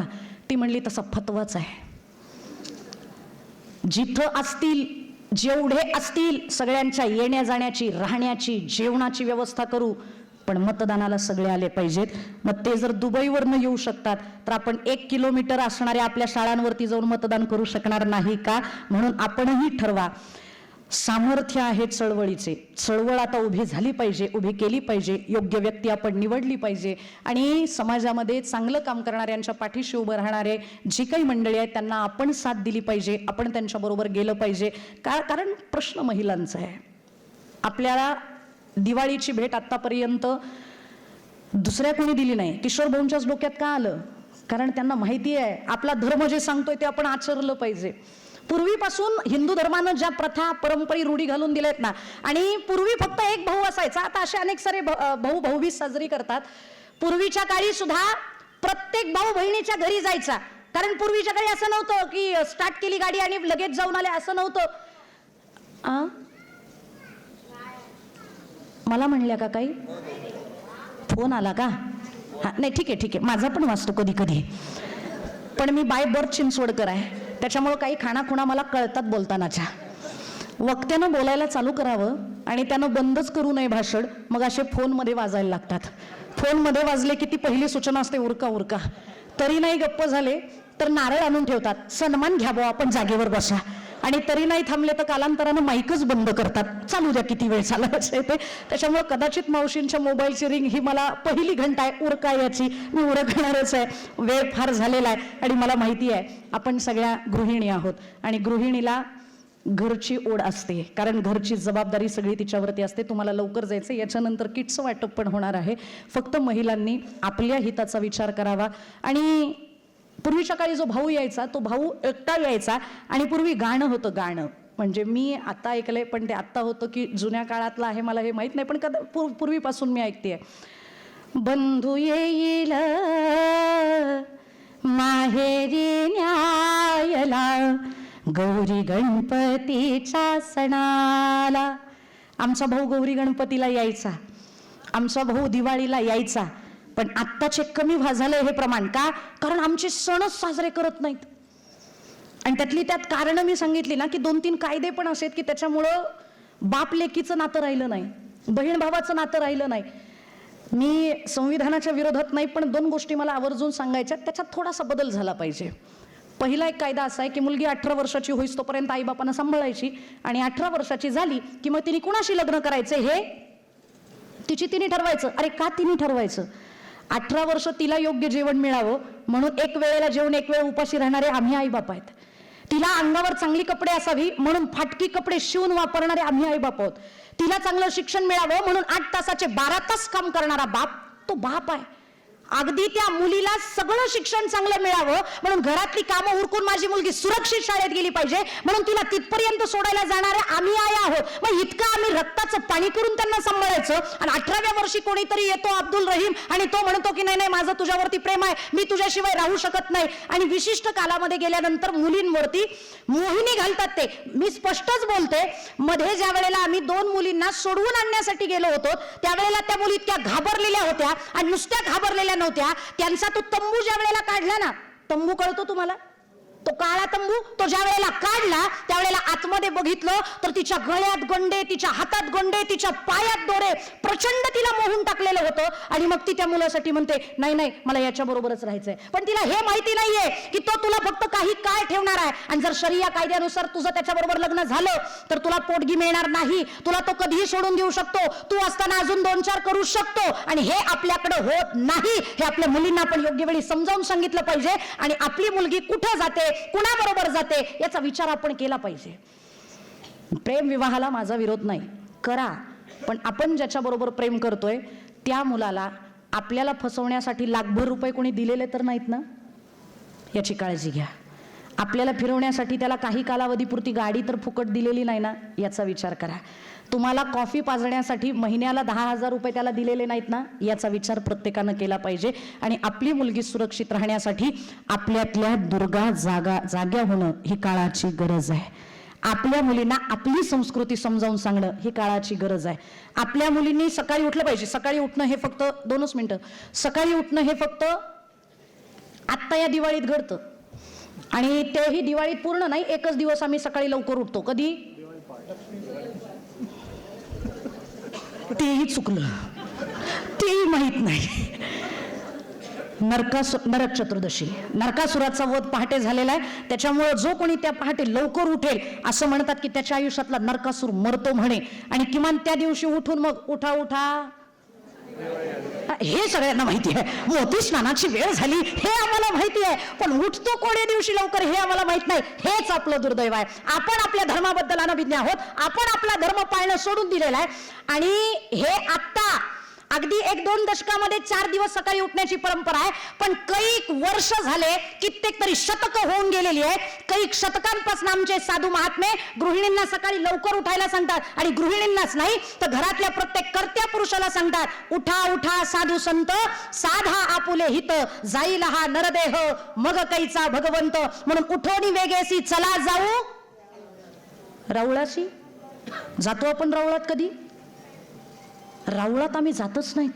आणि राऊळात गेले तरी सुद्धा बाहेर न जाता तो, पण कधी 2 मिनिटं वेळ काढून आत जावं हे आम्हाला वाटत नाही. बरं, जे बाहेर जाणार आहेत, काही मानणार आहेत, ते पाया नीट पडत नाहीत. दगडूशेठला मी दर्शनाला आले होते, गाडी पार्किंग होत नव्हती, तर म्हणलं किमान पुढनं तरी गाडी जाऊ द्या. पुढनं गाडी जाताना मी लोकांना पाया पडताना बघितलं, पण पाया पडणार एकदम भारी पाया पडत होते. आहे बरं का, मी एवढं सांगून निघत होते. उठोनी वेगेसी चला जाऊ राऊळाशी कधी करणार आहोत आपण? दर शुक्रवार त्यांचे जर मस्जिद फुलत असतील तर किमान एक शनिवार मारुतीरायाचं मंदिर फुलायला नको? किमान सोमवारचं शंकरांच्या माथ्यावरती त्यांना शिरोधार्य मानून दूध वाहायला नको? त्यांना बिल्वपत्र वाहायला नको? आणि ही आपली जबाबदारी आहे. म्हणून आपणही आपल्या धर्माच्या ज्या सण संस्कृती आहेत त्या आपण जपल्या पाहिजेत, जोपासल्या पाहिजेत, जतन केल्या पाहिजेत. आणि नुसत्या जतन नाही करायच्या, त्या हृदयामध्ये साठवा, कृतीतनं फुलू द्या आणि पुढच्या पिढीमध्ये झिरपू द्या. तर आपला धर्म आणि आपली संस्कृती टिकणार आहे. आणि ती संस्कृती टिकण्यासाठी आपण जो काही मोलाचा वाटा, खरं तर किशोरभाऊ मगाशी बोलले की खारीचा वाटा आहे, पण खारीचं काम किती महत्वाचं आहे माहिती आहे का? प्रभू रामचंद्र ज्या वेळेला सेतू बांधत होते ना, सगळे वानर दगड आणून टाकत होते, पण दगड जायला लागली ना इकडे एक तिकडे एक. मग त्यांना जोडणारा, सांधण करणारा जो दुवा होता ना, ते माती गरजेची होती. ती माती टाकणारी होती ती खारुताई होती. आणि जर ती खारुताई नसती तर ती दगड एकत्र झाली नसती. त्याच्यामुळे तुमचा खारीचा वाटा म्हणजे या सगळ्यांना एकत्र जमवून ठेवणारा, जागरूक ठेवणारा तो दुवा आहे. आणि हे खारुताईचंच काम तुमच्याकडनं अखंड व्याहतपणानं होत राहो, या शुभेच्छा देते, या सदिच्छा देते. आणि मला या ठिकाणी आपण निमंत्रित केलं. खरं तर मी कीर्तनकार आहे, 2 तासाची सवय आहे मला, पण मला 30 मिनिटं सांगितली, त्याच्यामुळं काय मुद्दा मांडावा, कोणता मांडावा, काय बोलावं, ह्या थोड्याशा अडचणी होत्या. पण मला आपण या ठिकाणी निमंत्रित केलं, माझ्यामुळं उशीरही झाला. पुण्यात आल्यानंतर आचार्य यात्रेंना सुद्धा एका कार्यक्रमाला जायला उशीर झाला. आणि उशीर झाल्यानंतर खालचे श्रोते लोक बोलायला लागली, आत्रे उशीर झाला. कार्यक्रम होता गायवाडीमध्ये, गायवाडीतल्या कार्यक्रमात उशीर झाला. लोक म्हणली, आत्रे उशीर झाला, उशीर, एवढा उशीर का? आत्रेंचं उत्तर होतं, गायवाडीत लवकर याला मी काय बैल आहे? तसं पुण्यामध्ये लवकर येण्याची इच्छा होती, पण या पुण्य कर्माला येण्यासाठी ट्रॅफिक रूपी पापासुराचा मला नाश करता करता फार वेळ झाला, मला उशीर झाला आणि येण्यासाठी विलंब लागला. म्हणून मी सगळ्यांची दिलगिरी व्यक्त करते. आपण एवढा वेळ शांततेनं माझं बोलणं ऐकून घेतलं त्याबद्दल सगळ्यांच्या चरणारविंदावरती कोटी कोटी नमन. आणि तुमच्यासमोर इतकी बेधडकपणानं बोलू शकले त्याचं कारण आहे, मी अख्ख्या महाराष्ट्रात फिरते, बऱ्याचशा राज्यांमध्ये फिरते, पण माझं माहेर पुणे जिल्हा आहे. त्याच्यामुळं मी सांगते, माझं माहेर श्रीमंताचं आहे. आणि ज्ञानोबराय असं म्हणतात, काजे लळे याचे लळे सरती, मनोरथांचे मनोरे पुरती, जरी माहेरे श्रीमंते होती तुम्हा ऐसी. माहेर श्रीमंत असेल तर लळा पुरतो आणि मनोरथांचे मनोरे सुद्धा पूर्णत्वास जातात. कदाचित माझाही मनोरा मी पूर्णत्वास नेऊ शकले, कारण तुमच्यासारख्या श्रीमंत माहेरवासियांचा मला प्रतिसाद लाभला. म्हणून आपण सर्वांचे ऋण व्यक्त करते आणि माझ्या वाणीला पूर्ण विराम देते. रामकृष्ण हरी.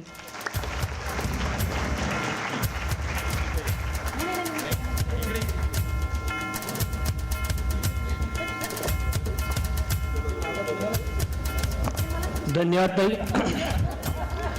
कार्यकर्त्यांना खरं तर आमच्या ज्या मनातली भावना आहे शब्दरूपाने मांडता येत ना, आपण की शब्दाचा अर्थ शब्दरूपाने आपण मांडलात, आम्ही फक्त भावनेने काम करतो. रतन टाटांचे देण्याच्या भावनेतून जो आनंद मिळतो तो आनंदही आम्हाला तुम्ही या शब्दरूपाने आमच्यासमोर मांडलात. मासाहेब जिजाऊ, पुण्यश्री अहिल्यादेवी होळकर, ज्ञानज्योती सावित्रीबाई फुले या महान व्यक्तिमत्वांचाही आपण उल्लेख करत आपल्या या माता भगिनींना तुम्ही प्रेरणा दिली. साधू संतांचं महत्व आपण विशद केलं आणि धर्मसत्ता राजसत्तेला ऐकवू शकते यातही धाडस आपण केलं. नक्कीच सर्वांनी जोरदार टाळ्या वाजवून आपण त्यांचं. त्यानंतर आजचे प्रमुख अतिथी माननीय नामदार मुरलीजी मोहोळ या ठिकाणी उपस्थित झाले. त्यांचंही प्रभात मित्र मंडळाच्या वतीने सहर्ष स्वागत. सर्वप्रथम त्यांचा आपण सन्मान करणार आहोत. त्यांचा कार्यपरिचय आपल्यासमोर ठेवतो. भारतीय जनता पार्टीचे प्रभाग सरचिटणीस ते महाराष्ट्र प्रदेश सरचिटणीस असा त्यांनी कार्यचा प्रवास केलेला आहे. पुणे महानगरपालिका नगरसेवक ते स्थायी समितीचे अध्यक्ष, माननीय महापौर आणि सध्या केंद्रीय सहकार व विमान वाहतूक राज्यमंत्री भारत सरकार. पुणे महानगरपालिकेच्या आवारात छत्रपती शिवाजी महाराजांचा पुतळा उभारण्यात त्यांची महत्त्वाची भूमिका आहे. कोरोना संक्रमणाच्या काळात पुणे शहराची आईसारखी काळजी घेऊन सर्व यंत्रणांना कार्यान्वित करून पुणे शहरातील नागरिकांचं आरोग्य जपणारे आपले मुरलीधरजी मोहोळ. सध्या त्यांच्या नेतृत्वात मगाशी हरिभक्त परायण सुप्रियाताई साठे म्हणाले की आमच्या अनेक दिवसाची इच्छा पूर्ण केली. अण्णांनी तत्काळ ओळखलं आणि म्हणाले की संत तुकाराम महाराजांचं नाव. तर पुणे विमानतळाला जगद्गुरू संत तुकाराम महाराजांचं नाव देण्याची ती महत्वाची भूमिका मुरलीधर अण्णा यांनी मांडलेली आहे. राज्य सरकार कॅबिनेटमध्ये त्याचा प्रस्ताव मान्य करून तो केंद्र सरकारकडे गेलेला आहे. पुणे शहरामध्ये मेट्रो जाळं विस्तारण्यामध्ये त्यांची महत्वाची भूमिका आहे. सध्या 2-3 दिवसापूर्वीच खडकवासला ते खराडी हा 9,000 कोटी रुपयांचा मेट्रोचा मार्ग अण्णांच्या नेतृत्वामध्ये पुणे शहरामध्ये विस्तारित होणार आहे. पुणे शहरामध्ये सर्व कार्यकर्ते त्यांना आमचे लाडके मुरलीधरजी अण्णा म्हणून ओळखतात आणि आपल्या नेतृत्वामध्ये पश्चिम महाराष्ट्रामध्ये हिंदुत्वाला समर्पित कार्याची यंत्रणा उभी राहावी. आणि मला वाटतं पश्चिम महाराष्ट्रामध्ये 80 विधानसभेच्या जागा आहेत, त्या आपल्या नेतृत्वामध्ये यशस्वी व्हाव्यात आणि विधानसभेमध्ये पुन्हा एकदा आपलं सरकार यावं या शुभेच्छेसहित माननीय मुरलीधरजी मोहोळ यांचा सत्कार माननीय किशोरजी चव्हाण, उत्सव प्रमुख विजयराव चौधरी, शिवराज बलकवडे, मंगेशजी शिंदे यांनी करावा अशी मी त्यांना विनंती करतो.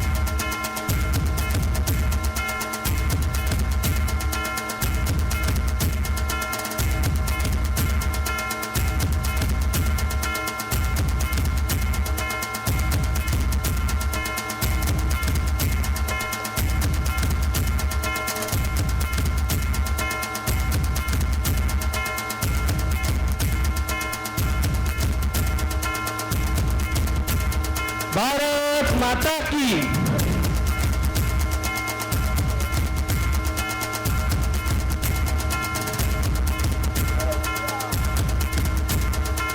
सर्वांनी जोरदार टाळ्या वाजवून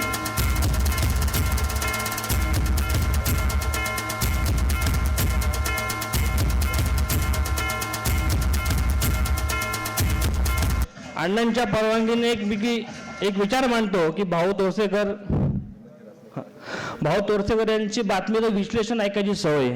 अण्णा स्थायी समितीचे अध्यक्ष होते आणि माननीय मंत्री महोदय उपमुख्यमंत्री देवेंद्रजी फडणवीस साहेब पुणे शहरामध्ये काही कार्यक्रमाच्या निमित्ताने पुणे शहरामध्ये आलेले होते आणि कार्यक्रम संपल्यानंतर माननीय मंत्री महोदय पुन्हा मुंबईच्या दिशेने जायला रवाना झाले होते आणि त्यावेळेला माननीय देवेंद्रजी फडणवीस साहेबांनी आवर्जून सांगितलं, मुरलीधर तू येतोयस ना माझ्यासोबत. आणि त्यानंतर अर्धा तास जो काही गाडीमध्ये संवाद झाला, जी काय रचना ठरली, जी काय यंत्रणा ठरली, त्यानुसार मुरलीधरजी मोहोळ यांचं नेतृत्व पुणे शहराला लाभलं असं मला वाटतं. आणि प्रभात मित्र मंडळाच्या या कार्यक्रमासाठी सर्वप्रथम पहिल्यांदाच केंद्रीय मंत्री लाभलेले प्रमुख व्यक्ती म्हणून माननीय मुरलीधरजी मोहोळ आहेत. या ठिकाणी कसबा विधानसभा मतदारसंघातील श्री हेमंतजी रासने या ठिकाणी उपस्थित, त्यांचाही सन्मान मंगेशजी शिंदे यांनी करावा त्यांना विनंती. त्यासमवेत पेशवाई क्रिएशनचे श्री एमोल या ठिकाणी उपस्थित आहे, त्यांचाही सन्मान शिवराजी बलकवडे यांनी करावा अशी मी त्यांना विनंती करतो.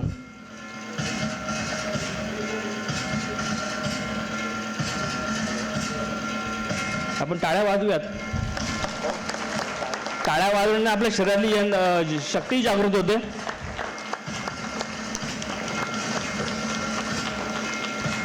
धन्यवाद.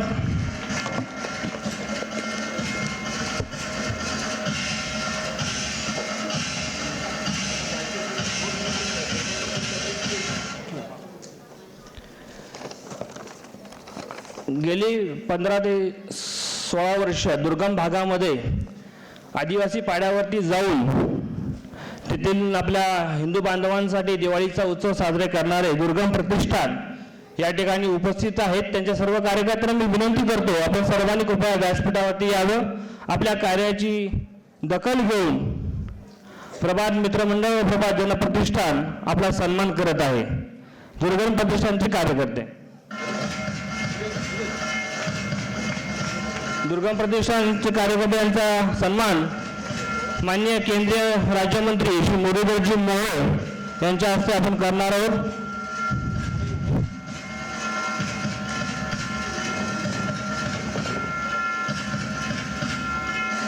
ज्या ठिकाणी सहजासहजी पोहोचता येत नाही अशा भागातही जाऊन आपल्या हिंदू बांधवांसाठी दिवाळीचा उत्सव व्हावा याकरिता सर्व साहित्य पोहोचवणारे दुर्गम प्रतिष्ठानच्या सर्व कार्यकर्त्यांना शुभेच्छा व त्यांचं हार्दिक अभिनंदन.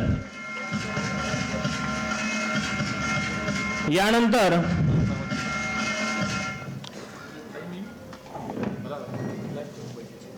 माननीय मुरलीधरजी मोहोळ यांना टिपक्यांमधील व्यक्तिचित्र देण्यासाठी शिकी जामा मार्शल आर्टच्या अकॅडमीचे कार्यकर्ते या ठिकाणी आहेत. शिकीजिमा मार्शल आर्ट्स अकॅडमीचे अध्यक्ष श्री किशोरजी चव्हाण, मेघराज बराटे, श्री सुनीलजी शेलार हे आपल्या लाडक्या मुरलीधरजी यांना टिपक्यांमधील व्यक्तिचित्र देऊन त्यांचा सन्मान करतील. भारत माता की.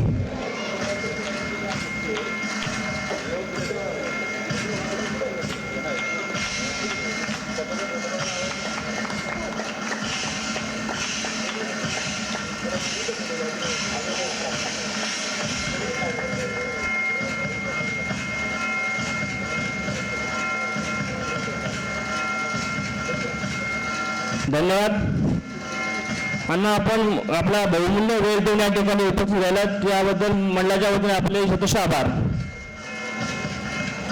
यानंतर आपण मुख्य दिशेने वळणार आहोत. मुख्य कार्यक्रम आपला भाऊबीज ओवाळणीचा आहे. भाऊबीज ओवाळणीचा कार्यक्रम आपण यानंतर मुख्य कार्यक्रम